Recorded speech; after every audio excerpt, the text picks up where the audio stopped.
Well, hi there. This is a hammerhead shark, part of the family Sphyrnidae.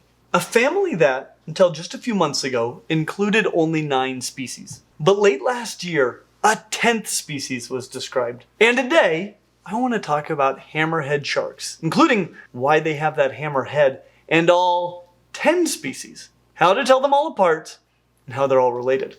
So we'll start general. As we discussed in our full phylogeny of sharks, hammerheads are members of the order Carchariniformes, the shark form sharks, the largest single order of sharks alive today. And they're most closely related to sharks like cat sharks, hound sharks, tiger sharks, bull sharks, and other requiem sharks. But you would never confuse a hammerhead for any of those sharks, despite the fact that they have a full allotment of shark fins, which I'll go through here in a moment, 5 gill slits, and nictitating membranes, just like all of the other members of their order. I mean, from the side, they look pretty much like any other Carchariniform shark, other than the fact that their eyes are extremely far forward. But from any other angle, they look nothing like any other sharks, because their eyes are not only far forward, but they are positioned on the end of a giant headwing called a cephalofoil, which literally means headwing, and is probably the weirdest shark feature since the whorl-toothed helicoprion sharks went extinct. We're still trying to figure out what that crazy spiral of teeth was all about, and the truth is that we're still trying to wrap our heads around the cephalofoil as well. So let's talk about that thing for a minute. And let's start with vision. Obviously, their eyes are far forward. And this could just be because the cephalofoil is at the front, and if the eyes were behind it instead of on it, the shark wouldn't be able to see in front of itself at all. But it appears that the eyes are in that position not because of the cephalofoil, but perhaps rather the cephalofoil exists to put the eyes in that position. You see, sharks, unlike many land predators, have their eyes positioned on the sides of their heads, not pointed forward, which means that they can see what is around them, both in front and behind, as well as above and below, which is handy, especially considering that most, if not all, sharks spend part or all of their lives as potential prey, as well as being predators. And sharks need to worry about being attacked not only from the front, sides, and behind, but also above and below. And having their eyes on the sides of their heads gives them great 360-degree vertical vision. Very good for avoiding becoming prey from above or below. And hammerheads have a very similar field of vision on this vertical axis. So vertical vision is not a reason to have or not to have a cephalofoil. But when it comes to the horizontal field of view, hammerheads, as a result of the position of their eyes, have a somewhat greater total field of view than most sharks without a cephalofoil. Sometimes as much as 340 degrees of view, where other sharks are often below 310. So that's a big advantage, but possibly not even the biggest visual advantage to a cephalofoil, because that's just the field of view where they can see with at least one eye. The reason that most land predators have forward-facing eyes is because when 2 eyes can see the same object at the same time, they can judge the distance of the object. It gives depth perception, vision in 3 dimensions. And this is where hammerheads have the biggest advantage of all. Where sharks without a cephalofoil might have 10 or 11 degrees of 2-eye binocular vision, even the hammerhead with the smallest cephalofoil has more, at 13 degrees. And the hammerhead with the largest cephalofoil has a full 48 degrees of binocular overlap. So hammerheads not only see more of what's around them, but their binocular vision is better. And if they have a large cephalofoil, way, way better than sharks without one. This alone could explain the cephalofoil, but odds are that this alone does not explain the cephalofoil, because it has more advantages still. For example, it may seem like a big problem for sharks that they don't have much binocular vision. And one way that they compensate for this is that vision is not at all the only way that they perceive the world around them. One of the big ways that they detect living things up close is by feeling the electrical signals that living things emit every time their muscles contract. And they detect these electrical fields as well as pressure movements in the water using pits called ampullae de Lorenzini. And you will see them most clearly on the rostra of most sharks, which is probably a big part of the reason that sharks generally have a long rostrum, instead of a terminal mouth that you would see in most other water fishes. In some instances, such as the deep ocean goblin shark, which lives in conditions that greatly reduce visibility, the rostrum may become highly exaggerated to provide more space for Ampullated lawrencini. Of course, that means that the jaws get farther and farther away from the front of the animal. Goblin sharks, of course, have a great workaround for that particular problem. But hammerheads have a very short rostrum, and yet they have a huge number of Ampullated lawrencini because there is a heck of a lot of space on that wing head. As a result, hammerheads often specialize on prey that is very hard to see, such as buried stingrays and octopuses. So they see better than most sharks, and they detect electrical impulses better than most sharks. And that isn't the end of their cheat codes. In fact, many also specialize on eating other sharks, because they're so much better at sharking than are most other sharks. But there is a disadvantage to having a head wing, and that is that it sucks as a wing. And that is funny because sharks generally do have wings. Sharks, unlike most bony fishes, are heavier than water. This means that they sink, and being on the bottom is not always desirable or even survivable for a shark. So to overcome gravity, they need two things: lift and thrust. The same things that winged land animals need. And now is as good a time as any to discuss those shark fins. Hammerheads have all of them. Thrust is provided by the caudal fin, which is this fin here, unlike what we saw in the pufferfishes and many of their close relatives. In hammerheads, the top lobe of the caudal fin is significantly longer than the bottom lobe. This is called having a heterocircle tail. Stability is provided by two dorsal fins and an anal fin. And lift, the force that overcomes gravity, is provided by two sets of paired fins, the pectoral fins up front and the pelvic fins here in the rear. And these paired fins are held out like wings, very differently from the way that they're positioned in most bony fishes that have swim bladders and are therefore neutrally buoyant. So the pectoral and pelvic fins, at least on most sharks and generally in hammerheads as well, provide the lift. And it was long thought that the cephalofoil, the head wing, did this as well. But it turns, and this is a great word for it, but it turns out that the cephalofoil does not, under normal swimming conditions, provide a meaningful amount of lift. Which probably explains why, though they're often a little bit smaller, they still have pretty large pectoral and pelvic fins. What the cephalofoil does provide is a lot of drag, the force that counteracts thrust. So hammerheads have to swim extra hard to push the cephalofoil through the water. It makes swimming harder, not easier. And while the benefits to vision and electrosensory ability may be enough to counter this cost, it at least makes it clear why not all sharks have one. But there is at least one more big advantage to having a head parachute, since it isn't a wing. And that is that it can function like a wing when tilted slightly up or down, providing hammerheads with unmatched maneuverability. So it's harder for them to go fast or to avoid sinking, but they can turn on a dime and change depth in an instant. And many of them specialize on highly maneuverable prey that would easily evade other sharks. So there is a reason that not all sharks are doing it, but there is a niche for a shark that can find the unfindable and outmaneuver the most elusive of prey. So that is what makes them so unique among sharks. But now we need to dive into what makes them unique from one another, how they're related, and find out about this 10th species that was just discovered. And I'll start by telling you that these 10 species all fall into two genera, with 9 of them in the genus Sapherna, meaning hammer in Greek, and the remaining species in the genus Eusphyra, the good or true hammer, for reasons that are quite apparent when you see it. It makes the other hammerheads look like they aren't even trying. But I'll start with the dainty hammerheads of the genus Sapherna, since that's where this new species is found. And I'll save the good hammerheads for last. Can't touch this.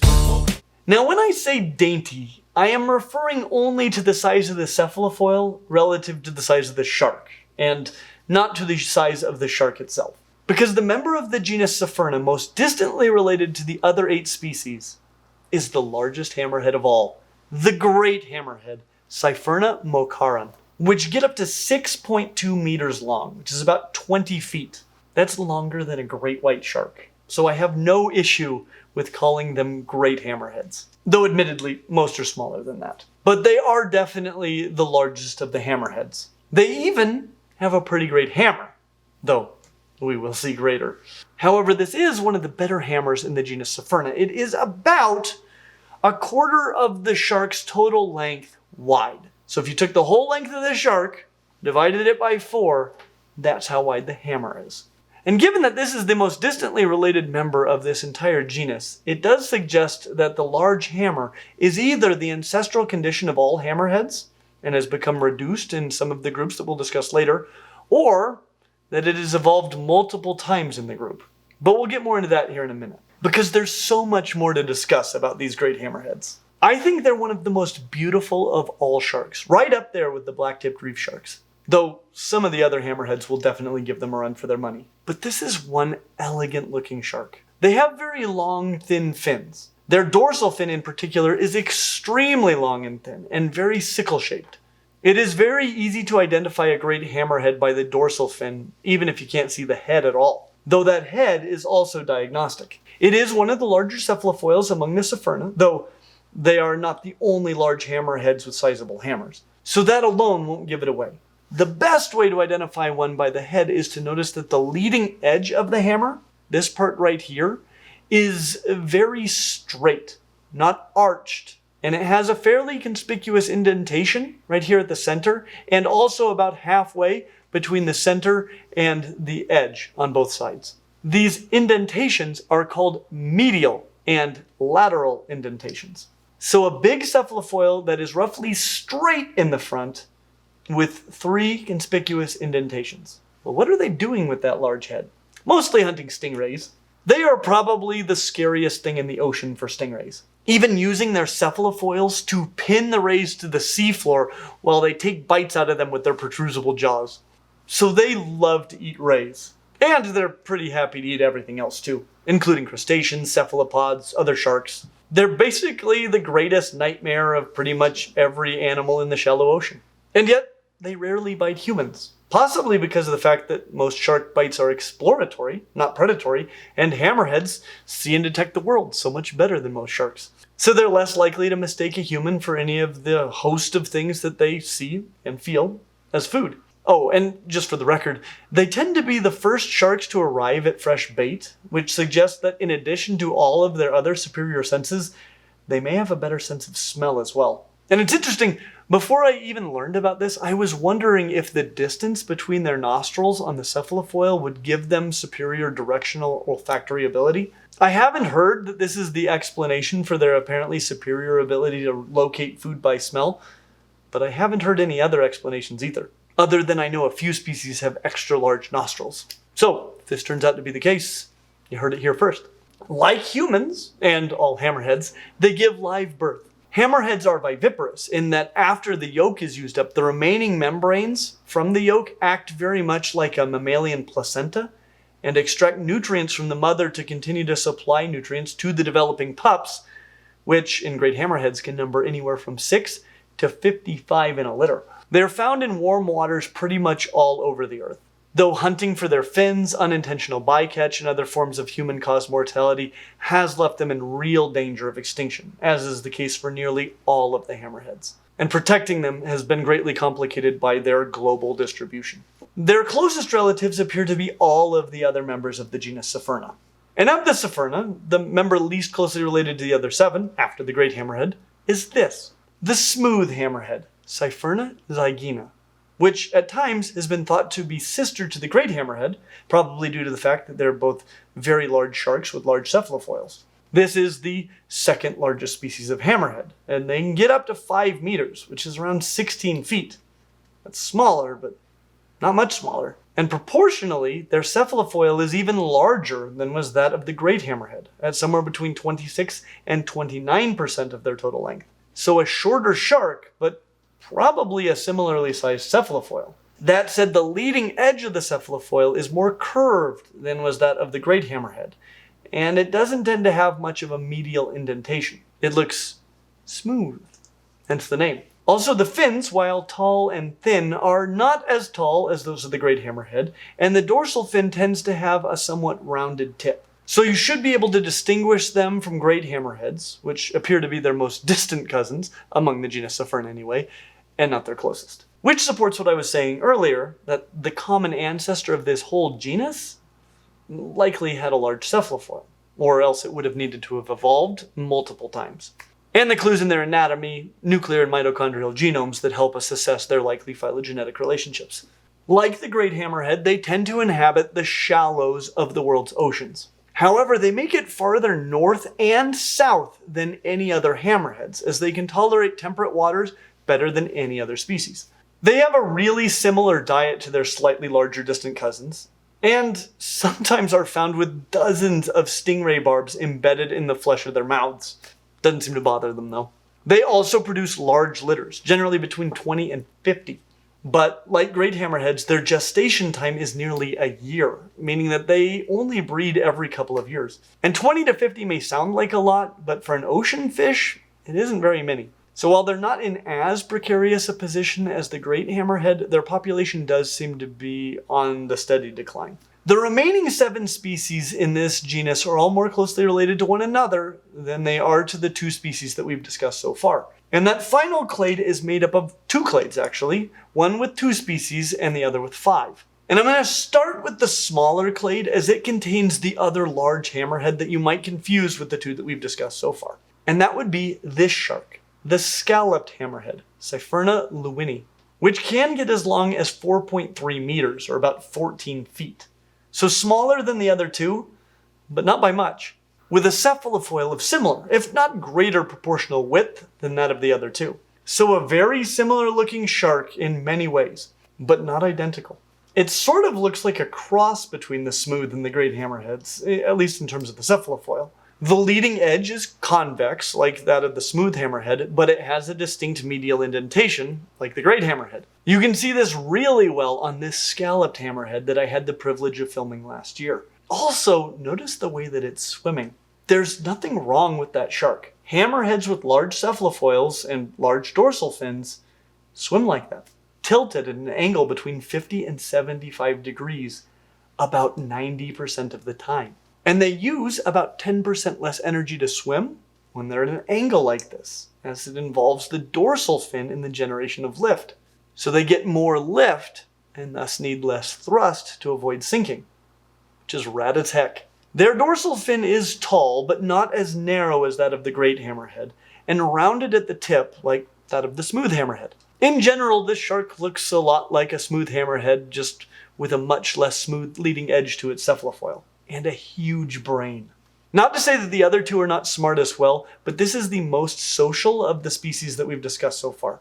Probably of all hammerheads. All 3 of the species we've talked about will form schools, especially as juveniles, but sexually segregated schools are pretty much the norm for scalloped hammerheads even as adults, and so they need a lot of social intelligence. They, like other large hammerheads, are opportunistic feeders, eating just about everything they can catch. But their diet is made up more of bony fishes and squids than it is stingrays. Like great hammerheads, they're found pretty much globally in tropical and subtropical waters near land masses. However, if you find a shark that looks exactly like a scalloped hammerhead off the southeast coast of the United States, then it might be the closest relative of the scalloped hammerhead, the Carolina hammerhead, Cyphurna gilberti, which was only identified as a distinct species a little over a decade ago. And the only distinguishing feature is that it only has 85 vertebrae, where the scalloped hammerhead has 95. A bit difficult to see most of the time.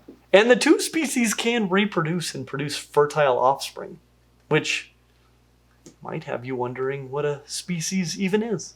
The remaining 5 species in this genus, including the species that was just discovered, all fall into this clade. And this clade itself contains 2 clades, one with 2 species and one with 3. And we'll start with the clade with 3 because, well, it hasn't had 3 for very long, and you've waited long enough to hear about them. But of the 3 species, the one least closely related to the other 2 is the species Cephurna corona, the scalloped bonnethead, which is a funny common name. All three of these sharks in this clade can reasonably be referred to as bonnet heads. But this shark honestly looks more like a tiny smooth hammerhead than it does like a scalloped hammerhead. And I don't know if you've ever seen a scalloped edge, but it really is a fair name for a scalloped hammerhead. But this is just a rainbow-shaped cephalofoil. At most, a single scallop. So single scallop bonnet head, maybe. Rainbow-faced shark, absolutely.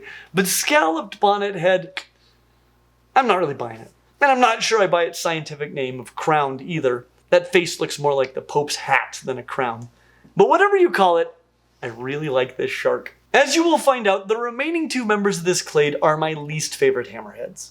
Which isn't a scathing criticism. I love hammerheads. You can be the lamest tyrannosaur and still be one of the coolest things that ever lived. Same goes for hammerheads. But if you're gonna be a hammerhead, I appreciate a good cephalofoil. And this is a very good cephalofoil on what is probably the smallest of all hammerheads, and is found on the west coast of the Americas from the Gulf of California to southern Peru, which was the first place that I ever saw the Pacific Ocean. But while I did see false penguins there, I was not so fortunate as to see one of these rad little sharks. By the way, I should probably make a video like this about all of the false penguin species, so let me know if you'd like to see that sooner than later. It isn't on my schedule for this year, but that could change. And if you're wondering why I keep referring to them as false penguins, I have some terrible news for you that you should probably check out after this video. Phylogeny February is good! So I said that this is probably the smallest of the hammerheads. They're only 92 centimeters, or just about 3 feet long, with a cephalofoil that is just at or a little over a quarter of their length wide. Proper. And again, supporting the hypothesis that the shared ancestor of hammerheads had a large cephalofoil. They're gray, where most hammerheads are more brownish, so that could help you distinguish one from, say, a smaller smooth hammerhead, which would be kind of an olive to darker brown in color, or some of the other species that we'll discuss later. And where the larger species of hammerheads generally have dozens of babies in a litter, these guys seem to only produce a couple. They eat a similar diet to other hammerheads, just smaller, which means that things like large stingrays are not on the menu. Their mouth has a very strong arch, much stronger than that of the smooth hammerhead, which is another good way to tell them apart. Honestly, this is such a cool shark. Basically everything that is so cool about the bigger hammerheads in a tiny little package. But the first time I ever saw a tiny hammerhead shark, possibly the first hammerhead that I saw in person of any kind, it was one of these, a bonnethead shark, Cephalofoil tibero, which is another small gray hammerhead, not exceeding 1.5 meters in total length, which is just under 5 feet, with most being smaller than that. But you would never confuse them with a scalloped bonnethead, even though there is some overlap in their ranges, due to the fact that the bonnethead seems to be losing its commitment to being a hammerhead. This head looks more like a shovel than a hammer, which might be why its species name just means shark. It is the most stereotypically shark-looking member of the hammerhead clade, as its cephalofoil is only about 18% of the total body length wide. And when you consider that much of that width is just normal shark head, they're barely cephalofoiling at all. And this is also evidenced in the fact that they swim much more like other sharks than do the other hammerheads. But this isn't the only way that bonnetheads are weird hammerheads, or even that they have weird cephalofoils. For example, unlike any of the other species that we've discussed so far, they have different cephalofoil shapes based on sex. It's never very hard to sex mature sharks because the claspers really give the males away. But you can sex bonnetheads without even looking at their nethers. But while females have very rainbow-shaped heads, mature males develop a rostral bulge, like they're particularly interested in attempting to evolve out of the hammerhead clade. Hopefully nobody tells them that this is definitionally impossible to do. But it wouldn't surprise me if this lineage eventually produces the first hammer-free hammerhead. So they're weird for hammerheads in several ways, but they're also weird for sharks. They are the only known omnivorous sharks. At least they were until recently. Their main prey are crustaceans, which might explain why they're moving away from the hammer life. Crustaceans do not require the same visual capability and maneuverability required to catch the favored prey of most hammerheads, and cephalofoils do have their downsides. Though they will eat other animals as well, crustaceans are the main thing that they hunt. They even have molar-like teeth in the back of their mouths for crushing hard exoskeletons. But it isn't the main thing that they eat, because the majority of what fills their digestive tracts is seagrass. It was long thought that they ate so much seagrass to protect their digestive tracts from being damaged by the exoskeletons of their prey. And this may play a part, but they're also very good at digesting seagrass. So they do use it for food, not just protection from their food. This is an omnivorous shark. The only big question is whether this is a shark or many sharks. One species or many species. And if you have watched our video about all of the boas, all of the sea turtles, or on what is a species, you will know that in some cases, this is a difficult question. So sharks that look like bonnetheads, at least superficially, live in the tropical and subtropical waters of the Americas, both on the Pacific and the Atlantic side of the Americas. And for the last several million years, at least until 1914, there was no way to swim from the Pacific side to the Atlantic side, to see if the seagrass is greener, without leaving the warm waters behind for a very long time. Probably longer than a little bonnethead can survive in cold water. And for a long time, the Pacific bonnetheads were considered to be another species, Cephalofoil vespertina. However, the differences noted between the two proposed species didn't seem to be greater than simple interspecific variation. And most researchers today don't even consider the two populations to be separate subspecies, let alone separate species. But it turns out that there are at least two different species. It just might not have anything to do with the formation of the Isthmus of Panama, because a new species was described just a few months ago. Cephalofoil alleni, the shovelbill shark, which externally looks very much like a bonnethead. So much so that we didn't consider them to be different species, despite the fact that they have about 10 more vertebrae, which should remind you of the last time that we found a new hammerhead. They also tend to have a slightly sharper curve to their cephalofoil, making them look more what you might call shovel-like. And they have sharper teeth. But the best way to distinguish them appears to be geographically, as these sharks are found south of Mexico, whereas those from Mexico north seem to be bonnetheads, though there is probably some overlap. And the researchers do think that the Pacific population is another species as well, which would already have a name, but more research is needed before we would up the hammerhead species count to 11. So that is the new species. But we still have two species in the genus Cephalofoil and the most hammer of all hammerhead sharks to discuss. And I would wager that if you polled 100 people, Family Feud style, and had them name a hammerhead shark, maybe nobody would name any of these three. And there's a good chance that you don't know them either. But given that you are 7 to 8 species into a hammerhead documentary, you might be a little more into wingheads than is the average bear. So let's find out if you're familiar with any of these three remaining sharks. The first two are one another's closest relatives. They are the closest relatives of the 3 or 4 bonnetheads that we just discussed. And I'm a pretty big fan of both, so that should tell you that they're both part of the big Cephalofoil club, which, again, supports the hypothesis that the common ancestor of all hammerheads had some serious eye stalks. Because if not, if the 2 or 3 small-headed bonnetheads that we just discussed display the ancestral condition, then large cephalofoils would have needed to have evolved at least 5 separate times in this genus alone. Either that, or they shrank once. Both explanations are possible, but one is more parsimonious, if you know what I mean.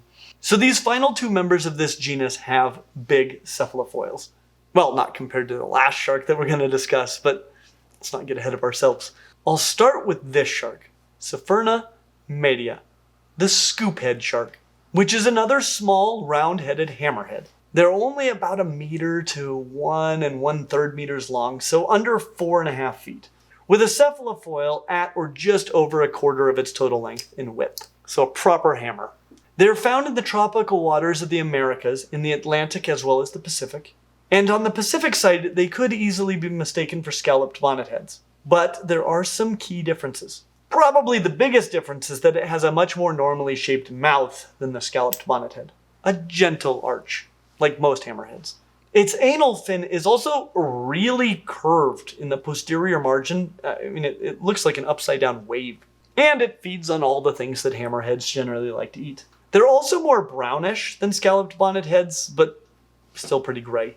Their closest relative, however, is this shark, Cephalofoil tutis, the small eye hammerhead, also called the golden hammerhead, which is found on the Atlantic coast of South America. So it could be confused with the scoophead, though they are a bit bigger, reaching sizes up to about 1.5 meters, so almost 5 feet, with an even larger cephalofoil, which can get to almost 1/3 the length of the entire shark in width. Now, this would be a contender for the largest of all hammerhead cephalofoils, but here in a minute you'll see that there is no contest. But it really doesn't look like its closest cousin, or a scalloped bonnethead. It looks more like a scalloped hammerhead, with conspicuous medial and lateral indentations in the cephalofoil. But you can generally distinguish them because they have, unsurprisingly, small eyes for their size. These guys are most successful in murky waters where vision is not that important, but a big cephalofoil is a major asset.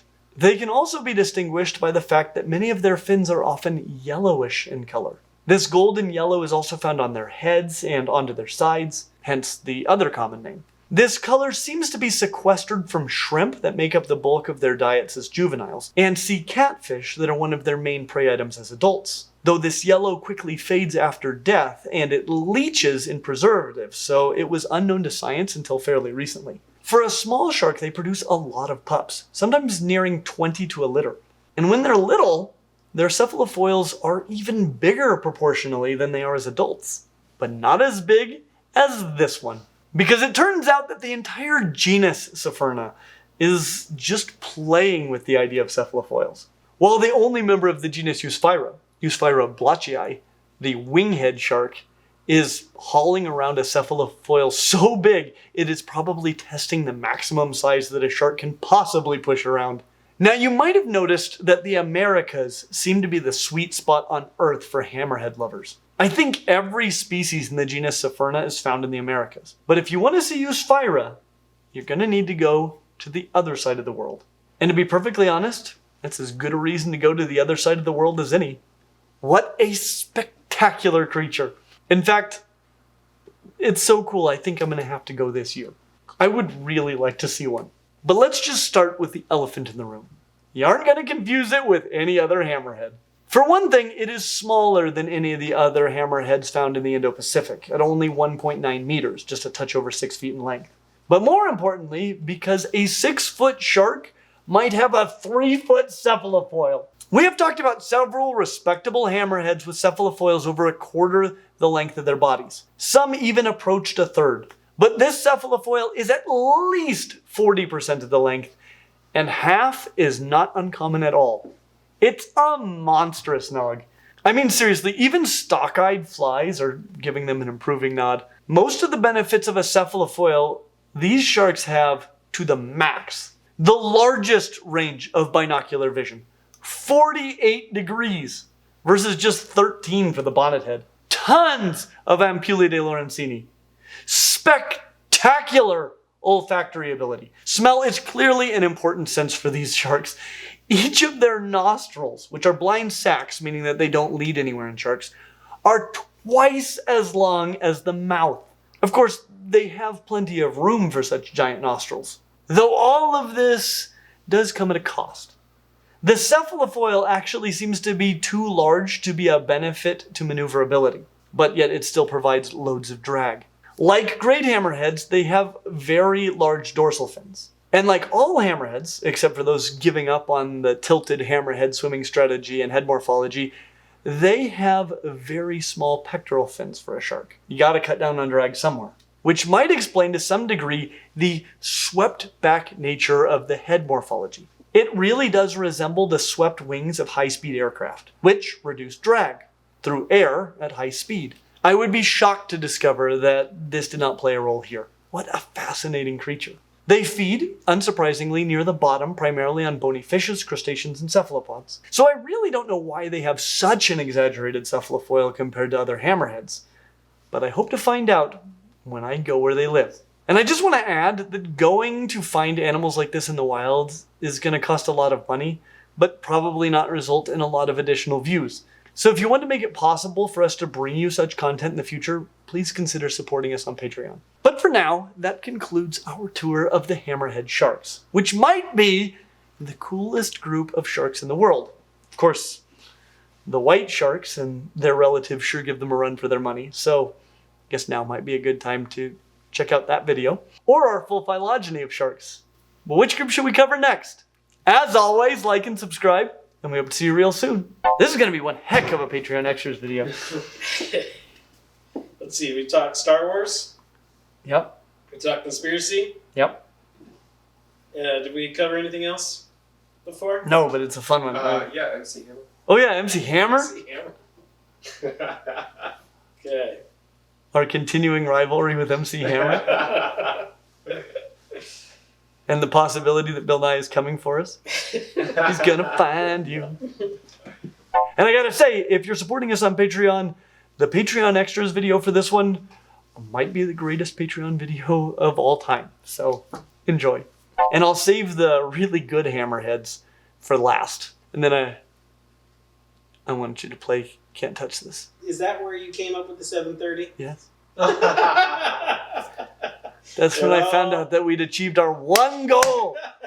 I figured we were tracking it this whole time. But Yeah. I got distracted with Dinosaur December, and all of a sudden I'm like, oh my gosh, hammer! Yeah, we made it. We did it! What a time to catch the hammer. The same week we're doing the hammerhead video. There you go. There you go. Do do do do do do do. Can't touch us. Hammer time. What? I mean, I will tell you. Go ahead and dance. You got hammer pants on. If I had parachute pants, which I have wanted for 30 years, okay, if I had parachute pants, I would totally be on here dancing. There is no way we would have gotten this deep into a conversation about MC Hammer without seeing the hammer pants. Yes, clearly. No way. Of course, I now call them cephalofoil pants. The new parachute. Isn't it pronounced Spirna? I think that's what it should be for the rest of it. Spirna. That's the way AI Clint might have pronounced it. Spirna. Bill, are you over here burping? No. It must be the lizards. Oh man, I just smell meat. I haven't had meat in ages. Yeah, he's a vegan. He's a vegan again. Yeah. Okay, I might have burped a little bit. It's like the second time I've smelled Are you serious? It wasn't that powerful of a smell, but it was right in your face. It's like, Yeah. Well, he leaned over and kind of did it straight up your nostrils. He's like, "What would this smell like if a shark was experiencing it?" I'll let Jason feel that. You could feel it burning. Yeah. But you can sex bonnet heads without even looking at their nethers. Good. You fought that pretty well for a long time. It just kind of grew steadily.